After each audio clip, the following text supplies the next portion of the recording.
So I decided to redesign my website for Japanese audiences. But before that, here's a quick look at my website before any changes.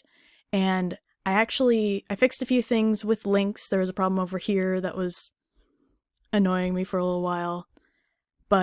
So this is a website for a fictional business for cat boarding.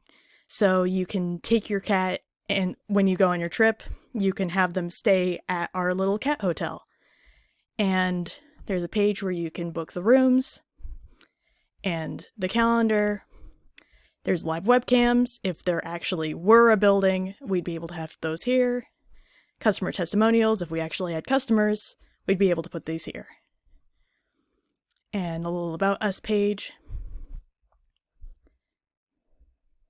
But so as you can see, here's the logo and then the little cat up here.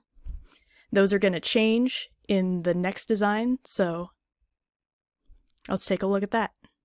And here's my redesigned website. So the first thing you might notice is everything's in Japanese now. I used Google Translate down here. You can see that I translated to Japanese. And even though Google Translate isn't perfect, it's fine for what I'm doing right now. If I actually were to be making a website for Japanese audiences, I definitely find somebody to translate it to make sure that everything's formatted correctly and there aren't any incorrect meanings or no misunderstandings. As you can see on the booking page, which is here, you can see the calendar has the correct layout and everything has been translated correctly. Now, the second thing you might notice about the website is that I have a new logo. I recognize that in Japanese culture, it's common for people to have cute mascots for their businesses. So I decided to do a lucky cat, or a maneki neko, which is the beckoning cat.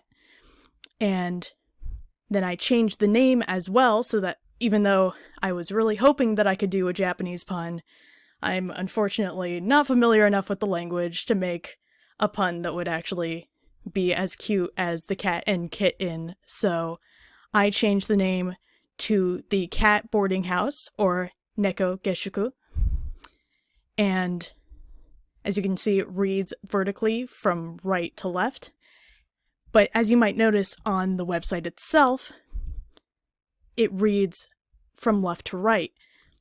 Now, in Japan, it's actually pretty common for websites to read from left to right, and for books to read from top to bottom, reading from right to left.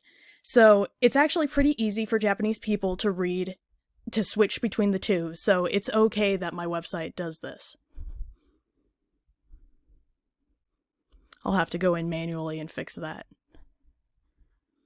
But that's pretty much it. I kept all of the little icons here because I thought that those would also be cute. And concerning the color, I didn't have to change anything because yellow is actually a lucky color in Japan, and gold is associated with wealth. Also, the lucky cat is raising his left paw, which is beckoning customers, and the gold cat also has to do with wealth. So that's pretty much it for my website.